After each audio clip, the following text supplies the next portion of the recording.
Bonjour. Alors, je reviens encore une fois sur les applications injectives, surjectives et bijectives. Voilà l'énoncé de l'exercice qui est très important et très utilisé. Donc, il s'agit d'une propriété voilà, des applications injectives, surjectives et bijectives. Alors, notamment, il est très important lorsque le cardinal de E égale le cardinal de F, c'est-à-dire les deux ensembles E et F sont finis et que chacun, en fait, ils ont le même nombre d'éléments. Dans ce cas-là, eh bien, les trois notions sont équivalentes, c'est-à-dire, c'est par hasard le cardinal de F est égal au cardinal de E, eh bien, F, l'application F est injective si seulement si F est surjective, si seulement si F est bijective. Voilà pourquoi. Donc, on y va. Alors, je suppose connu donc les définitions d'une application injective, surjective et bijective. Sinon, je vous renvoie sur mes anciennes vidéos concernant cette notion-là. Allez, donc pour cela, ce qu'on va faire ici, on demande de démontrer que f est injective, est équivalente à f est surjective, et f est équivalente à f bijective. Alors, ce que je vais démontrer dans un premier temps, je vais démontrer juste cette équivalence-là. Donc, je vais démontrer ça, cette équivalence, et après, on verra par rapport à la troisième. On y va. Donc, pour faciliter un peu le travail, eh bien, je vais donc considérer alors que E est de cardinal. Alors, cardinal de E égale cardinal de F égale à, par exemple, N. Et pour faciliter encore mieux le travail, je vais supposer que E, c'est un ensemble de la forme E1, E2. Alors attention, il ne faut pas confondre avec les bases. Donc E1, E2 jusqu'à En, ce sont des éléments de E, on les appelle E pour faire référence à l'ensemble E. Et pareil pour F, je vais considérer que ça va faire F1 jusqu'à Fn. Très bien. Eh bien, je vais démontrer cette équivalence. Donc, je vais démontrer d'abord que I, ou bien le 1, entraîne 2, et après le 2 entraîne 1. Alors, 1 entraîne 2. Donc, je vais démontrer que 1 entraîne 2. Donc, de cela, alors, on suppose que F est injective. Alors, je vous rappelle encore une fois, donc une application est injective, c'est l'envoi deux éléments différents sur deux images différentes. Donc, voilà. Eh bien, F est injective. Alors, qu'est-ce qu'on a ici? Donc, on doit démontrer que F est surjective. Pour démontrer que F est surjective, ça veut dire qu'il faut qu'on démontre que l'image de E, ça couvre F en entier. Donc, ça fait ça. Ça, c'est ce qu'il faut démontrer. Eh bien, le F de E, c'est quoi? F de E, c'est F de EI avec I allant de 1 jusqu'à N. Donc, c'est par définition de l'image d'un ensemble, bien d'une partie d'un ensemble. Or, on a en fait là, donc automatiquement on suppose que les EI sont différents les uns des autres, donc sinon on ne répète pas un élément dans un ensemble. Donc les EI sont différents les uns des autres, c'est-à-dire que les F de EI, le fait que F, alors, donc F est injective, cela veut dire quoi? Ça veut dire que si I est différent de J, forcément j'ai F de EI qui est différent de F de EJ. Donc à chaque fois, puisque si I est différent de J, ça veut dire que le EI est différent de EJ, cela veut dire que F de EI est différent de F de J. Or, tous les EI ils sont différents les uns des autres. Ça veut dire que toutes les images vont être différentes les unes des autres. Qui veut dire que cet ensemble-là, si je compte combien il y a d'éléments dans F de E, donc dans cet ensemble-là, il y a combien d'éléments? Il y a autant d'éléments que dans E, puisque toutes les images sont différentes.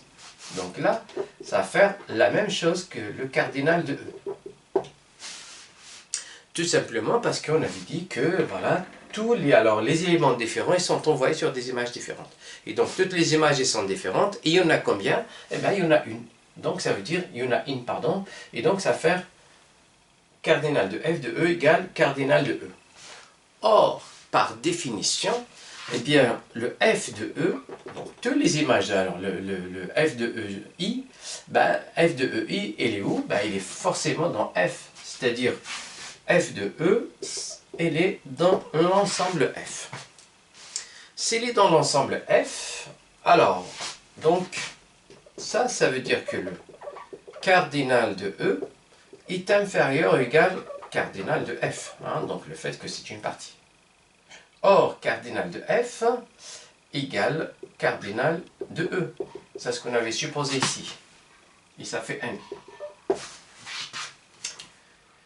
Alors, cela veut dire quoi? Ben, cela veut dire que... oui, donc, pardon. Là, c'est f de e. Ben, ça veut dire que le cardinal de f de e, eh bien, on avait dit que ça fait la même chose que ça, qui est le cardinal de f. Pardon. J'ai un ensemble qui est inclus dans l'autre. Alors, je pense que j'aurais pas besoin de ça. Ça sert à rien. Alors, donc j'ai un ensemble, ou bien un sous-ensemble de f qui a le même cardinal que f. Bah, ça veut dire que cet ensemble, c'est f lui-même. Sinon, ça ne va pas être possible. Donc là, le fait d'avoir f de e est inclus dans f et que le cardinal de e égale cardinal de f, ça permet de dire que f de e égale à f. Et f de e égale à f, c'est la définition d'une application surjective. Donc là, ça permet de dire que f est surjective.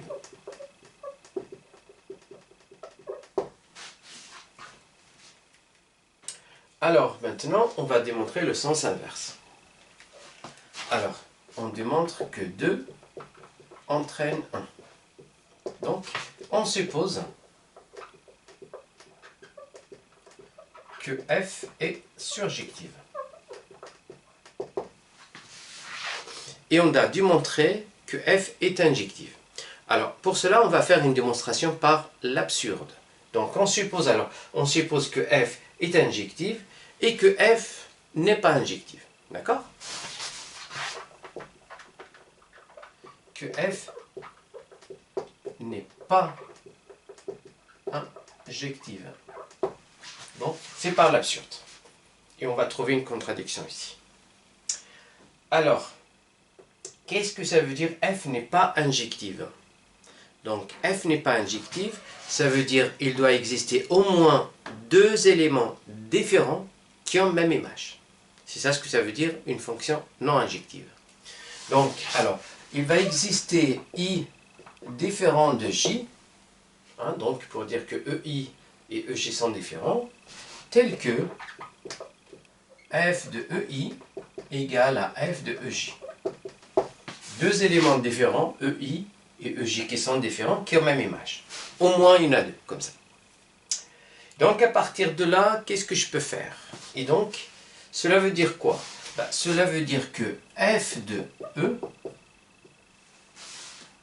puisque, alors, f de e, qui est, comme tout à l'heure, f de ei avec i appartenant, bien, allant de 1 jusqu'à n, et bien, comme il y en a deux différents qui ont même image ici, cela veut dire que le cardinal de f de e, je vais écrire ici,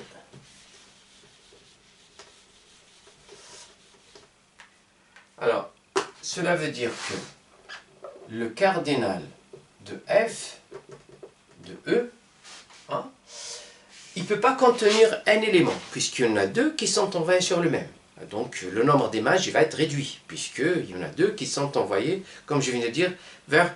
On suppose que tous les autres sont envoyés sur des images différentes, mais comme il y en a deux qui sont envoyés sur même image, ça veut dire que le cardinal est au plus n-1. Donc cardinal est inférieur ou égal à n-1. Hein, donc soit n-1, soit n. Pardon. Donc soit égal à n-1, soit plus petit que n-1. Si on a d'autres éléments aussi différents qui ont la même image. Donc là, on a supposé qu'il n'y en a que au moins deux. Et donc, à partir de cet instant-là, et ce nombre-là, il est strictement inférieur à n, qui est égal le cardinal de f.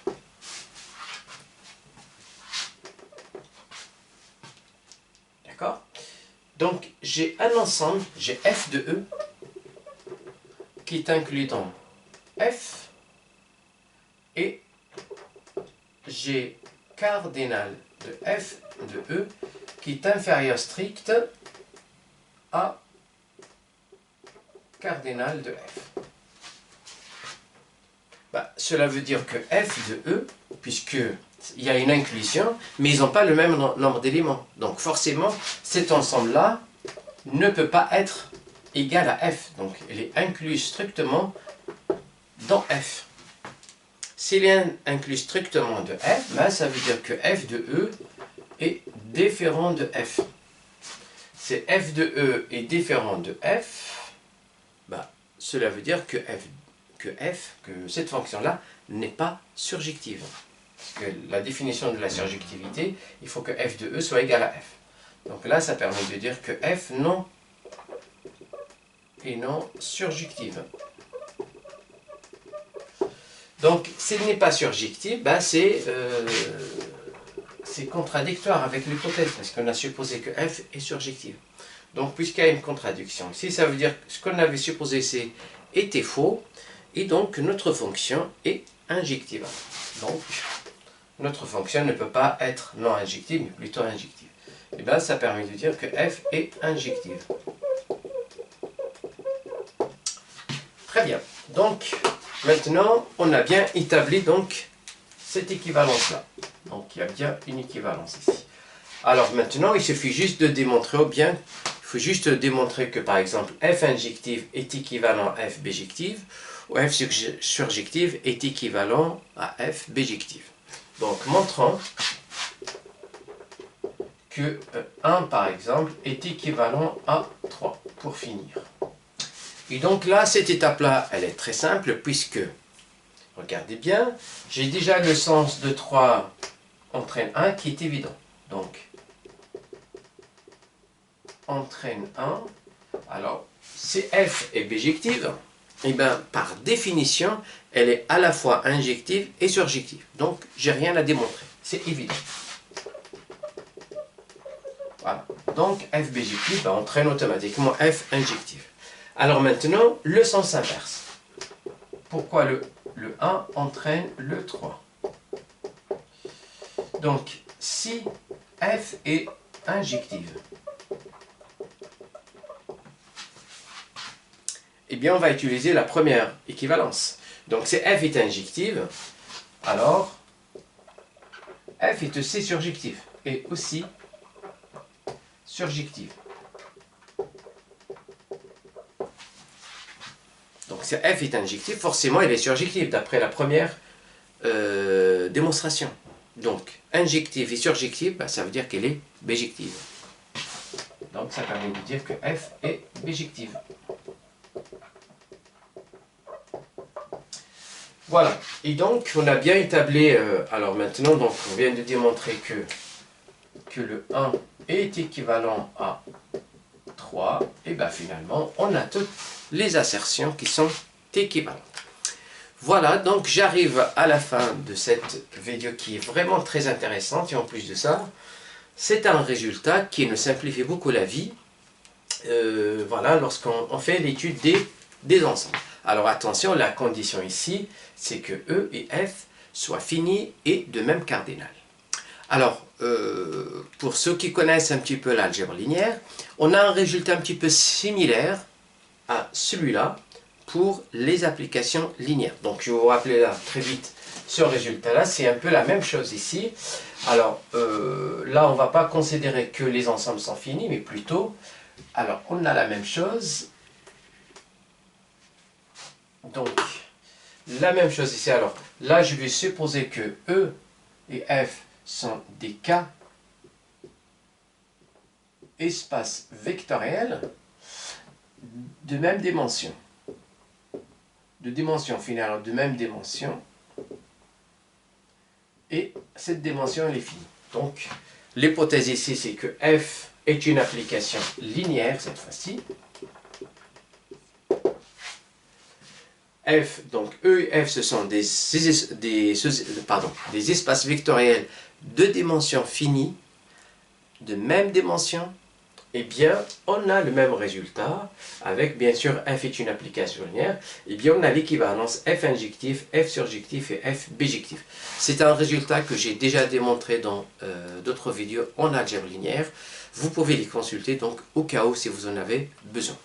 Voilà, donc n'hésitez pas à me poser des questions si vous avez des passages un petit peu que vous n'arrivez pas à comprendre. Merci et à très bientôt.